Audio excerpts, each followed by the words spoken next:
What really stops people from biking in the winter? We can talk about our own winter cycling journey, but we're just two people in one city, so we decided to ask the audience, you. We made a survey and posted it to our community page and social media platforms, and we got almost 2,000 responses. One grumpy person filled out the survey just to tell us that bikes are for losers. No, you're the loser, dork. Aside from them, most of the respondents were frequent cyclists who used their bike at least a few times a week, leaning towards utility cycling over recreational cycling, although most people did at least some of that too. The most represented countries were Canada and the US, but we had at least 20 responses from the UK, Germany, Netherlands, Finland, Norway, Ireland, and Sweden. We'll break down some of the results by country and even city at the end, but let's start with the big picture. One problem with winter cycling as a concept is that winter depends a lot on where you live. Montreal gets more snow than almost any major city. Winnipeg is very cold. Calgary gets wild temperature swings from the mountains. Portland and Vancouver get a lot of bone-chilling rain. Dublin and Amsterdam face strong winds. Nordic cities like Oslo, Helsinki, and Reykjavik have extremely short days without much light. We decided to split people into two categories by asking whether they typically get more snow or rain in the winter, because those types of winter come with different sets of challenges. 5% of people filled in an other response, including people in places like New York City, explaining they used to get more snow but mainly get rain now due to climate change. We categorized people into whether their answer was closer to snow or closer to rain. When it comes to summer riding, these groups were basically identical. They used their bikes about as often for basically the same reasons, and they rate the quality of their city's bike network the same, 3 out of 5. But people in snowier climates reported biking less in the winter. They were less likely to bike just as often in the winter as the summer, and more likely to bike much less often. Still, only 6% of respondents in snowier climates had never tried biking in the winter before, which makes it obvious that our sample is mainly enthusiastic and engaged cyclists. In real life, when we talk to people in Canada, outside our urbanist bubble, not only have most people never tried biking in the winter, they treat it as self-evidently crazy, and just not something that people do. So what are the biggest challenges of winter cycling?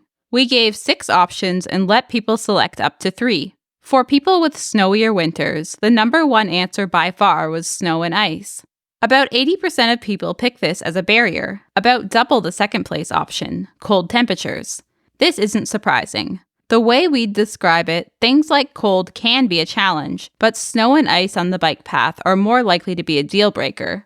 The number 3 response was fewer cyclists on the road and lack of driver awareness, followed by bike maintenance and storage. Finally, the least selected options were shorter days and lack of light, followed by rain or wind. In rainier climates, things are different. Rain or wind came out on top, which makes sense. But the number 2 concern was shorter days and lack of light, which is a surprise. We would have expected this concern from the snowier Nordic countries, which are really far north, but the Nordics were among the least worried about shorter days and lack of light. The places most concerned were Ireland and the UK, but also the US, specifically milder cities like Seattle. These US cities do have shorter days in the winter than the summer, but the difference isn't as drastic as the Nordic countries, or even Ireland and the UK. After all, Seattle is roughly as far north as Paris, and New York lines up with Barcelona. What seems to be happening is that concern about lack of light tracks with the lack of bike infrastructure. The Nordics have the least light but report generally good infrastructure. The US, UK, and especially Ireland report worse bike infrastructure, meaning they have to mingle with cars more, and they're more worried about lack of light and being seen. Another dynamic probably at play is that snow reflects light and makes the environment brighter, even at night. Although we still have the Danish not being concerned about lack of light, even though they get less snow than the other Nordics. The next biggest challenge in rainier climates was cold, followed by snow and ice. Places like Portland and Berlin might not have snowy winters overall, but they still get some snow and ice. The 5th place concern was fewer cyclists and lack of driver awareness. And finally, people in rainier climates weren't too concerned about bike maintenance and storage. These winter cycling challenges can be split up into those you need to overcome yourself and ones that are up to your city or others. No one's going to fix the cold, you just need to learn to dress for it. Same with the rain. You need to get a good raincoat and fenders if that's your climate. But when it comes to snow and ice, you can prepare with studded tires, but mostly it's up to your city to plow and maintain bike routes. When dealing with shorter days, bike lights are essential, but it's mainly up to your city to build good bike infrastructure that's well lit and separated from cars. As someone from Madison, Wisconsin explained in a comment, more darkness is not a problem on its own, but because I'm worried drivers won't see me. Bike maintenance and storage is a mix of responsibilities. You can do things like getting a dedicated winter bike, but we also need safe bike storage spaces in apartments and at work. Finally, fewer cyclists and lack of driver awareness is a big picture question. If your city gets winter cycling right, cyclists won't be that rare, and drivers will be used to them. We left a box for people to explain other problems and challenges too, and we got hundreds of comments. Starting with snowy climates, so many people brought up a lack of snow clearing, explaining that their usable bike network shrinks in the winter, even as the hazards of sharing the road with cars only multiply. Come on. People from Minneapolis and elsewhere said that pathways and trails are usually handled better than on-street lanes. Someone from St. John, New Brunswick said, "I'll fight traffic or I'll fight the weather, but I won't do both." Another major problem is predictability. You often don't know the status of routes before you go. Some people mentioned social media crowdsourcing, but it can be hard to commit to a bike commute if you don't know you'll be able to get to work on time or safely. Someone in Montreal said they might bike for half the trip, only to find the rest of the path in too bad of a condition to continue. People also explained that winter changes the calculation of cycling versus other modes. It's not always that they can't dress for the cold or handle winter maintenance, but the added time, effort, and cost make cycling less competitive, especially with a general lack of motivation in winter. People from Calgary, Minneapolis, Ottawa, and Reykjavik emphasized the added effort for commuting and making themselves presentable at work. People brought up cargo and companions, not wanting to travel with a work laptop, or being extra cautious about winter cycling because of kids. Cold was mentioned as a problem for e-bike batteries and range. Some made a distinction between cold and extreme cold, explaining that once you get too far below -20 or -30 Celsius, it's just difficult on your lungs to be outside. Finally, people mentioned that drivers can be actively hostile in winter, not just less aware. The idea that cyclists don't belong is only amplified in the snowy months. Someone in Quebec City mentioned trashy talk radio shows, drumming up anti-cyclist hostility.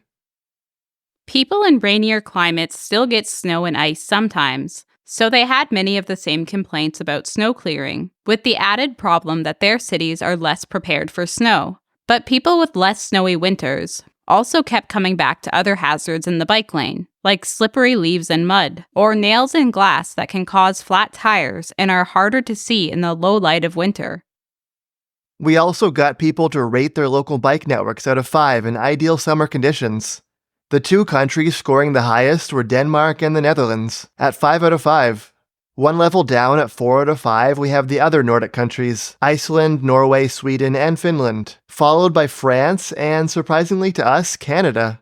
Next, at 3.5 out of 5, we have Switzerland, followed by 3 out of 5 for the US, UK, Austria, Germany, and Poland.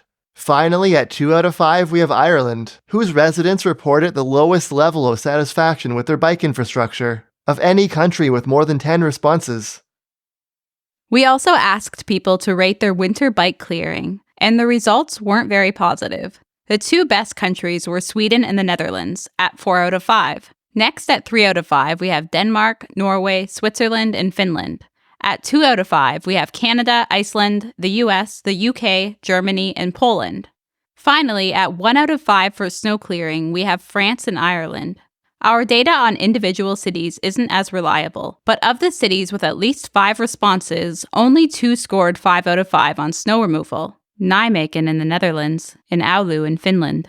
2 more scored 4 out of 5, Utrecht and Copenhagen. Many scored 3 out of 5, including Montreal, Edmonton, Minneapolis, Denver, and Helsinki. At 2 out of 5, we have Toronto, Boston, Vancouver, Chicago, Ottawa, and Reykjavik. And finally, there were cities that scored 1 out of 5 too, including Seattle, Portland, Saskatoon, Dublin, and Berlin. And those are the results of our winter cycling survey. Some were obvious. You don't need our survey to tell you that the Danish and the Dutch have the best bike infrastructure. Other results match our experience, but it's good to see them supported by data and comments from so many cities. In snowier climates, by far the biggest challenge is snow and ice, and people are overwhelmingly not satisfied with the quality of winter maintenance on their bike paths. Predictability is an underappreciated part of that. It's hard to get on your bike to go anywhere if you don't know that the route will be usable. Also, it's fair to point out that winter just changes the calculus for choosing whether to bike for many people. It's not always whether you can, but whether it's still the most competitive option. Someone from Oulu, often seen as the winter cycling capital of the world, explained that they have pretty good buses too, and when it's cold and dark, they find it easy just to take the bus. We also had new lessons and surprises. The places most concerned with shorter days and lack of light weren't the Nordics, but the UK, Ireland, and the US. And it seems to be driven by weaker bike infrastructure, forcing people to share the road with cars. Also, coming from Canada, we didn't appreciate how many people from milder climates have the same concerns about snow clearing and maintenance as us. Sure, they don't get as much snow, but when it happens, it can be more disruptive. We also didn't take into account how much bike lane clearing can be a problem outside of precipitation. People from milder cities complained of leaves, mud, nails, and glass that accumulate in winter and can be hard to see in lower light. We also left a spot in the survey for people to give advice to others in their city looking to bike more in the winter. We've left that advice in a spreadsheet in the description, so you can look and find some tips from other people in your city or at least nearby. Thanks for watching through to the end of the video. Don't forget to bike and subscribe. A special thanks to our supporters on Patreon and everyone who filled out the survey.